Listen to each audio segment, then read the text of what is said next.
제가 69번 시클 잡서 48 Generalized Tile Matrix Multiplication 이 동영상에서요. 제가 일반화된 타일 방식의 행렬 곱셈을 구현을 할 때 여기서 설명한 방식은 C++AMP 이 책에서 챕터 4 Tiling Complete Modification Completing the Modification of Simple into Tiled 이 알고리즘을 베이스로 했었는데요. 이 알고리즘에서는 타일 두 개를 만듭니다. 행렬 A에 대한 타일을 만들고요. 행렬 B에 대한 타일을 만듭니다. 제가 이 방법으로 계산을 하면 더 빠를 거라고 생각을 했습니다. 데이터 패러럴 C++에서도 타일 방식을 설명하는데요. 챕터 9에서 A Full Subgroup ND Range Kernel Example 여기에서 이것도 타일 방식인데요. 이것도 일종의 타일 방식입니다. 이때는 타일을 하나만 사용합니다. 이렇게 타일을 행렬 A에 대해서 하나만 사용하는데요. 제가 이 방식을 구현을 해볼까 말까 고민을 하다가 이 책에서 계속 이렇게 이게 여러 번 나오거든요. 여러 번 이렇게 동일한 방식을 반복해서 설명을 하다 보니까 분명히 이 방식이 더 빠를 것 같은데 왜 이 방식으로 타일을 하나만 사용할까 고민을 하다가 속는 셈 치고 한번 해보자 이런 생각을 갖게 되었습니다. 또 여기 브로드캐스트 이 함수도 배울 겸 해서 이 책에서 설명하는 방식으로 타일링을 만들어 봤는데요. 결과는 놀랍습니다. 모든 경우에서는 아니지만 특정한 경우에 이 책에서 설명하는 타일 하나를 이용하는 방식이 더 효율적이고 더 빠릅니다. 제가 지금 이 컬렉티브 함수만 어느 정도 완성하면 시클의 웬만한 부분은 다 이해를 하는데요. 이 컬렉티브 함수는 이해하기가 굉장히 어려웠습니다. 제가 책을 진짜 여러 번 읽었거든요. 이거 진짜 여러 번 읽고 또 읽었는데 이해를 못했어요. 이해를 못했었는데 이 예제를 풀어보고 그러니까 실제로 코딩을 해갖고 테스트 해보고 이렇게 하면서 실제로 코딩을 하면서 이게 어떻게 작동하는지 이해가 되더라고요. 이 브로드캐스트 함수가 이해가 되니까 이제 이 부분도 any of라든가 all of라든가 여기에 shuffle 함수 이런 게 이제 이해가 될 것 같아요. 이것도 이제 테스트 해볼 수 있으니까 충분히 확실하게 이해할 수 있을 겁니다. 여기에서 이 책도로 실제로 코딩 해보면 빌드 자체가 안 돼요. 이 코드가 빌드 자체가 안 되니까 이 책을 읽어도 굉장히 이해하기 힘든데요. 뭐 테스트 해볼 방법이 없잖아요. 코드가 빌드가 안 되면. 여러분이 저의 이전 동영상 70번 동영상을 시청하시고 오시면 여기에 있는 콜렉티브 함수를 모두 테스트 해볼 수 있습니다. 이번 동영상에서는 full subgroup ND range kernel example 이거를 최적화하고요. 우리가 이전 동영상에서 이걸 구현을 했었는데 이번 동영상에서 이 부분을 최적화하고 이 뒤에 있는 이론을 제가 설명드리고요. 다음 동영상부터 콜렉티브 펑션에서 both, any of, all of 이런 것도 테스트 해보고요. shuffle, shuffle up, shuffle down, shuffle 이런 함수도 테스트 해볼 것입니다. 제가 시클에 대해서 몇 개의 동영상을 더 찍을지 모르겠는데요. 가능한 시클 빨리 끝내고 쿠다로 넘어갈 건데요. 쿠다에서 쿠다 for Engineers 이 책을 가지고 코딩을 할 것입니다. 이 책 처음부터 끝까지 다 볼 거고요. 그 다음에 OpenGL Programming 9th Edition 제가 얼마 전에 OpenGL에 대해서 간단하게 코딩을 해봤었는데요. 그때 할 때는 버전 2.1, 3.1 옛날 버전 갖고 했었는데 이번에 새로 할 때는 버전 4.5, 4.6을 가지고 할 것입니다. 이거 OpenGL 프로그래밍 가이드 9th 에디션인데요. 이번에 이 책도 웬만큼 OpenGL 쉐이더에 익숙해질 때까지 그 다음에 OpenCL이랑 인터페이스 할 수 있을 때까지 좀 더 깊게 들어가 볼 겁니다. 왜냐하면 이 CUDA for Engineers 이 책이 OpenGL과 CUDA를 동시에 사용합니다. CUDA로 계산을 하고 OpenGL을 이용해서 그래픽으로 뿌립니다. 그래서 엔지니어링을 공부하시는 분들에게는 큰 도움이 될 것입니다. 제가 이렇게 미리 알려드리는 것은 쿠다와 오픈GL에 대해서 배우고 싶은 분은 이런 책을 아마존에서 미리 구입하시면 제가 동영상 촬영할 때 함께 읽으면서 함께 코딩해 나가면 훨씬 더 재밌을 것입니다. 배우기도 쉽고요.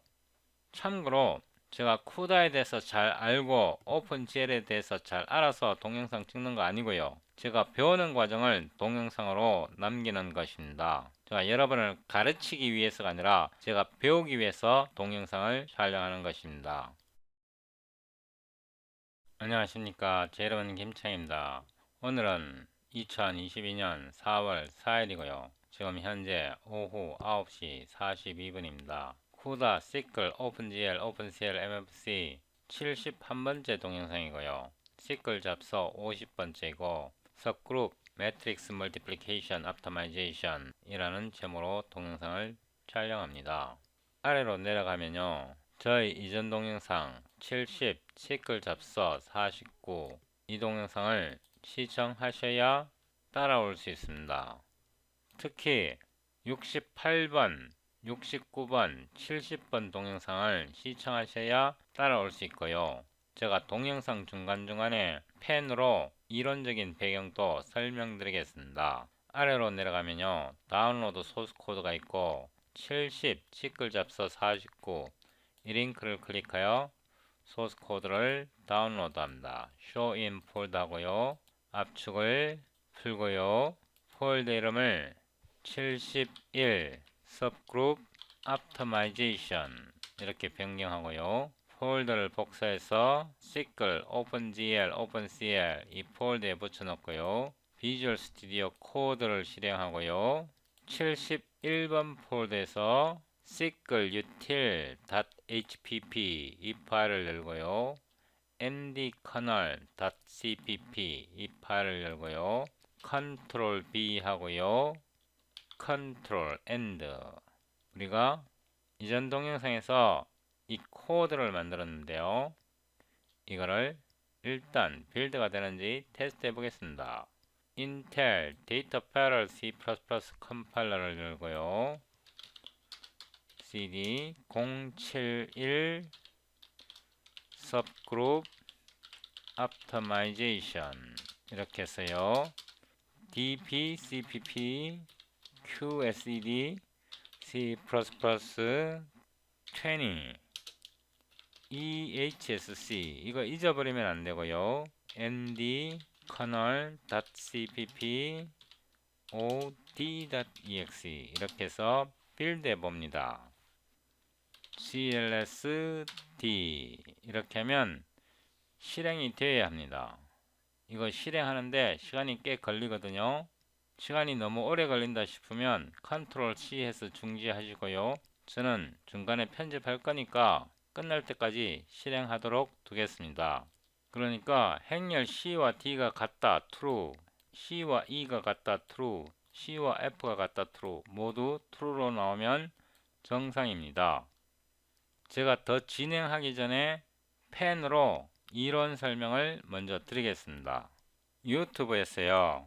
검색을 하는데 tiled matrix multiplication 이렇게 해서 검색을 해보면요. 유튜브나 책에서 대부분 두 행렬의 곱셈에서 타일 방식을 사용할 경우 대부분 정방 행렬에 대해서 설명하고 있습니다. 더 내려가서 봐도 모두 다 두 개의 정방 행렬을 연산하는 건데요. 실제로 행렬 계산에서 정방 행렬이 많이 사용되기는 하지만 행렬 곱셈에서 정방 행렬만 있는 거 아닙니다. 저는 정방 행렬이 아니라 행렬 곱셈을 타일 방식으로 일반화 시키려는 겁니다. 그래서 연산이 꼭 한 단계 더 복잡할 수 있습니다. 제가 제임스 라인더 방식이라고 말하면 데이터 패러럴 C++ 이 책에 설명된 타일링 방식을 말하는 거고요.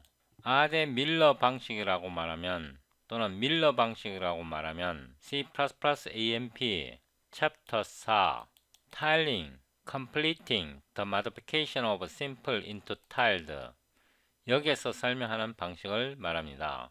그래서 라인더 방식 그러면 데이터 패러럴 C++ 이 책에서 설명한 방식이고, 밀러 방식 그러면 C++ AMP 아데 밀러가 이 책에서 설명한 방식을 말합니다. 제가 두 가지 방식 다 설명하는데요.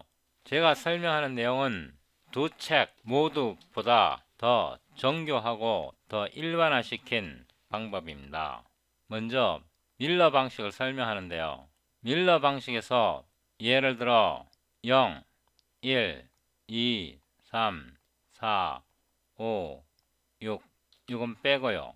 0, 1, 2, 3 여기 행렬이 하나 있고요. 이거는 6 by 4 행렬입니다.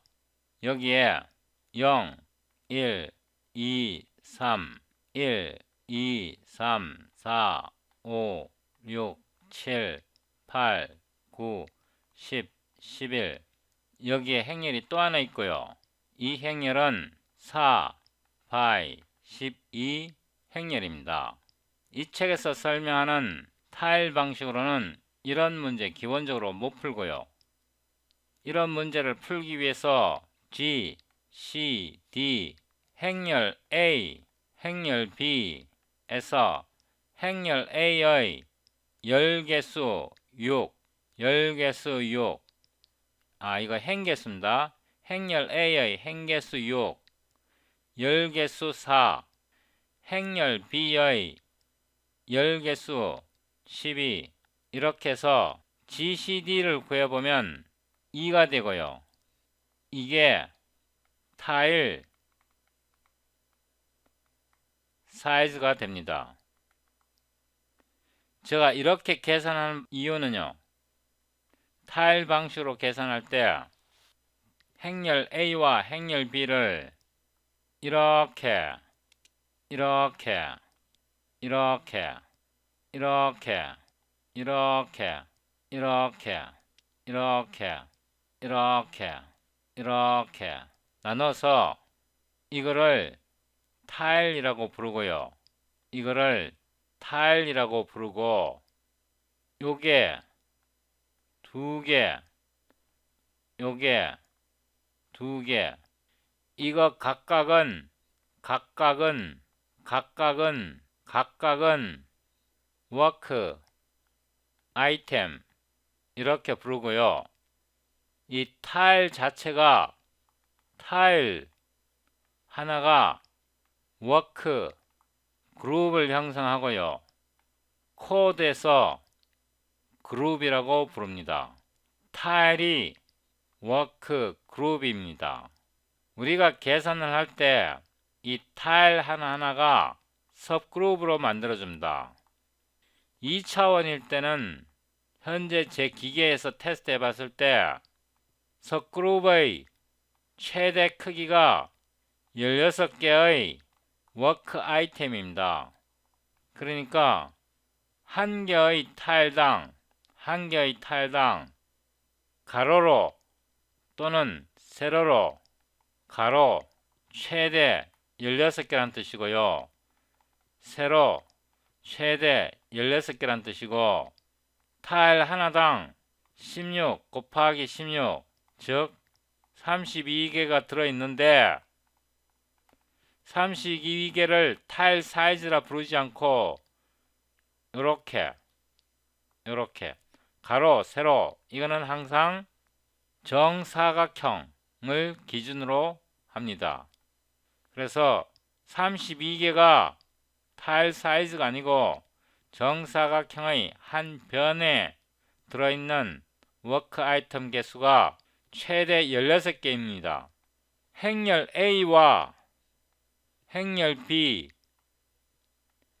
그리고 A와 B를 공유하는 행렬 A의 열개수와 행렬 B의 행개수 6, 4, 2의 최대 공약수 2가 타일 사이즈가 되고 이게 섭그룹 하나의 섭그룹을 형성하고 섭그룹의 최대값 16보다 타일 사이즈가 작거나 같아야 하고 이 조건이 충족되어야 하고요.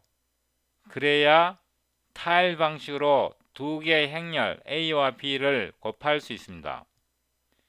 이 조건이 충족되지 않으면 크래시 됩니다. 크래시. 나중에는 어떻게 될지 모르지만 최소한 제 기계에서는 크래시 됩니다. 아마 여러분의 기계에서도 크래시 될 것입니다. 이 방식에서 단점이 뭐냐 그러면요. GCD를 취할 때 A의 행개수 6과 열개수 4, B의 열개수 12, 세 개의 최대 공약수를 구하기 때문에 이 숫자가 엄청 작단 말입니다. 2밖에 안 된단 말입니다. 이 방식이 밀러 메서드입니다. 정방 행렬일 때는 최적입니다. 그 다음에 제임스 라인더 방식을 설명하는데요. 제임스 라인더 방식에서는 A가 있고 6 by 4이고 B가 있을 때 B가 4 by 12라 그러면 타일 사이즈를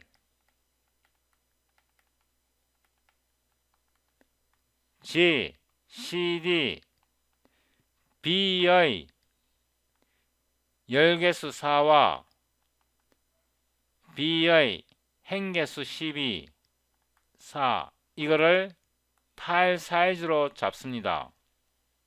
그래서 제임스 라인더스의 메서드가 경우에 따라서는 더 유리할 수도 있습니다.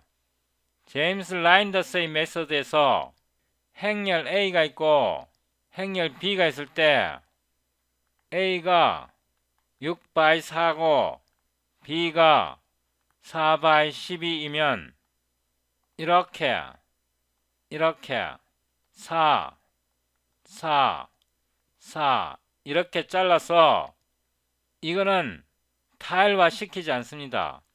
행렬 A는 타일화 시키지 않고 행렬 B만 타일화 시킵니다. 제임스 라인더스의 방법에서는 행렬 A는 타일화 시키지 않고 행렬 B만 타일화 시킵니다. 그래서 GCD 4, 12 이렇게 해서 이거를 타일 사이즈로 잡습니다. 타일 사이즈는 로컬 레인지라고 부르고 이 이름을 기억하셔야 합니다. 시클에서 공식적으로 사용하는 이름입니다. 로컬 레인지라 그러고 행렬 B, 행렬 A, A 곱하기 B의 결과는 6 곱하기 4, 4 곱하기 12, 4는 지워지고 제가 말을 잘못했습니다. 6 by 4, 4 by 12 행렬 C는 6 by 12가 됩니다.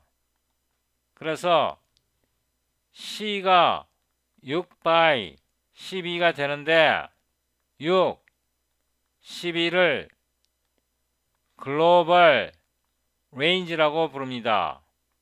이 글로벌 레인지라는 용어를 기억하셔야 시클 코딩할 때 덜 고생하고요. 이 로컬 레인지를 기억하셔야 시클로 코딩할 때 덜 고생합니다. 그래서 6, 12 이거를 한 묶음으로 묶어요. 그 다음에 A는 타일로 만들지 않기 때문에 1로 놓고요.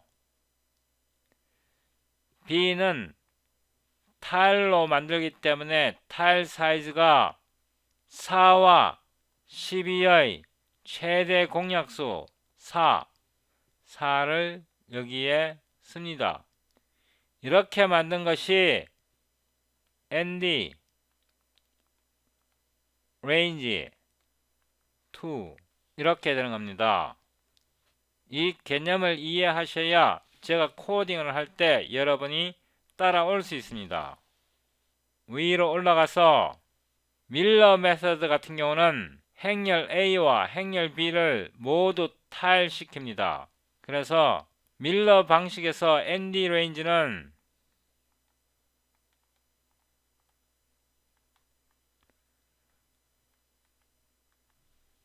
A와 B를 곱하면 6 by 4, 4 by 12, 6, 12. 그 다음에 A도 타일화 시키고 B도 타일화 시키기 때문에 GCD 6, 4, 12, 2가 됩니다. 2, 2. 이렇게 ND 레인지를 구성하게 됩니다. 이거는 밀러 방식일 때 이렇게 ND 레인지 이렇게 만드는 겁니다. 그래서 이 원리를 기억하셔야 제가 코딩할 때 여러분이 이해할 수 있습니다. 다시 비주얼 스튜디오로 돌아왔는데요. 이 이론을 모르면 이걸 이해를 할 수가 없단 말입니다. 이걸 우리가 이전 동영상에서 만들었는데요. 이전 동영상을 시청하지 않으셨다면 시청하고 오셔야 합니다. 제가 이전 동영상 만들 때 여기에 좀 잘못 만들었는데요. 타일 사이즈가 최대 워크 아이템 사이즈보다 클 때 이 최대 워크 아이템 사이즈가 sub group sizes에 여기 있네요. 여기 sub group sizes에 1입니다. 요거요. 그러니까 기계에서 허용되는 2차원 타일 사이즈의 최대 수, 제 기계 같은 경우는 16입니다.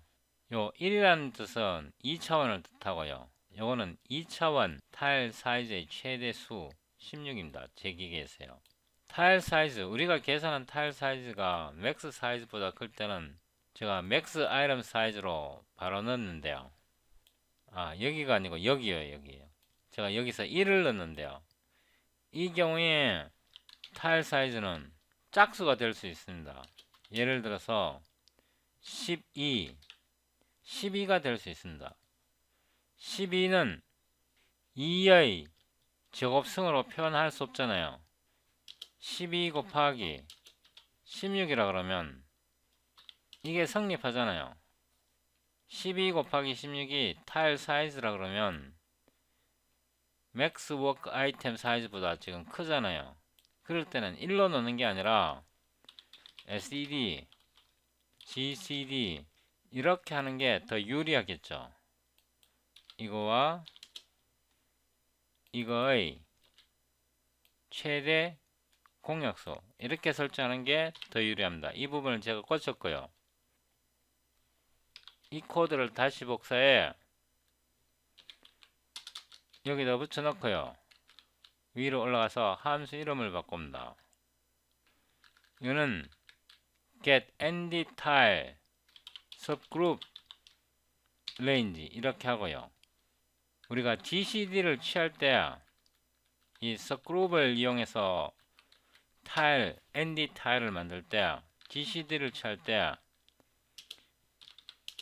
A size M by size K 곱하기 B size K 곱하기 size N이거든요. 이때는 이거를 무시하고요.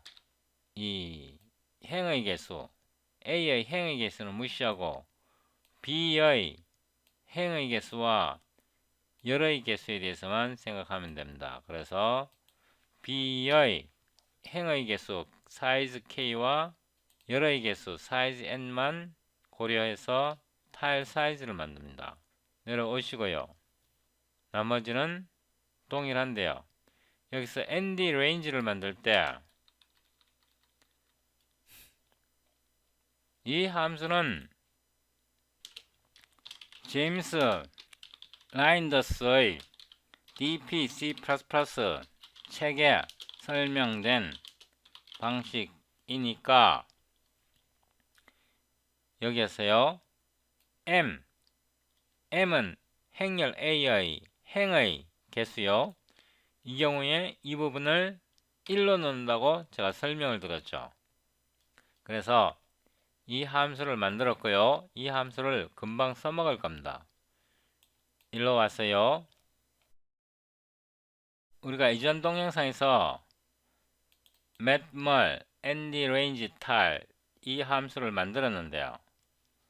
이번에는 이거를 이용합니다. 이거를 복사했어요.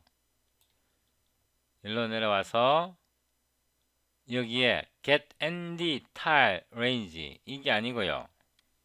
이번에는 이거를 이용합니다. 그래서 이거를 복사해서 붙여놓고 이걸로 여기에 덮었습니다. 이렇게요. 아래로 내려왔어요. 이제 이 부분이 없어도 됩니다. 우리가 여기에서요 get nd tal subgroup range에서 값을 리턴할 때 sickle nd range to 여기 앞에 오는 게 이 부분이 글로벌 레인지고요. 여기 글로벌 레인지고 여기에서 뒤에 오는 부분이 로컬 레인지입니다. 그래서 우리가 여기에서 ND 레인지를 설정을 했으니까요. 이 부분은 이제 지우고 이거를 쓰면 됩니다. 이렇게 코드를 수정하고요. 이거는 필요 없습니다. 이렇게 코드를 수정합니다. 나머지는 동일하고요. 이 부분의 작동 원리는 다음 동영상에서 설명드리기로 하고요. 우리가 met, mul, nd, tal, subgroup 이 함수를 여기서 부르는데요. 행렬 f를 계산합니다. met, mul, nd, tal 이거는요. 행렬 2를 계산합니다. 이거는 C++ AMP의 밀러 방식이고요. 이거는 DP C++의 제임스 라인더스의 방식입니다. 그래서 여기서 2를 계산하고요. time은 D3고 여기서는 F를 계산하고요. time은 D4입니다. 내려왔어요. 이거는 밀러 방식이고요. 이거는 라인더스 방식이고요. D는 밀러 방식이고요. E가 밀러 방식이고요. F는 라인더스 방식입니다. 맞죠? 그죠? 그리고 엘리먼트 개수를요. 1024 곱하기 2는 너무 크니까 이렇게 하고요. 이거를 빌드 하는데 D1으로 설정하고요. 여기서 2로 바꾸고요. D2로 빌드 합니다. CLS D1 실행해 보고요. D2 실행해 봅니다. 여기서 보면 밀러 방식이 라인더스 방식보다 더 빠릅니다. 엘리먼트 개수가 1024, 1024일 때 2048, 2048일 때도 밀러 방식이 더 빠릅니다. 그런데요. 이번에는 이걸 1로 잡고요. 예를 들어서 이게 3일 때 이거를 3으로 넣고요. 이번에는 이거를 2로 넣고요. 여기다가 더하기 1을 합니다. 이번에는 4로 하고요. CLS D3 1023 1024 곱하기 1024 1024 D4 이번에는 2049 2048 곱하기 2048 2048 여기 결과를 보면요. 1023 곱하기 1024 이 경우에는요. 라인더 방법이 밀러 방법보다 훨씬 더 빠르고요. 2049, 2084, 2048 이 경우에는 역시 라인더스의 방식이 밀러 방식보다 훨씬 더 빠릅니다.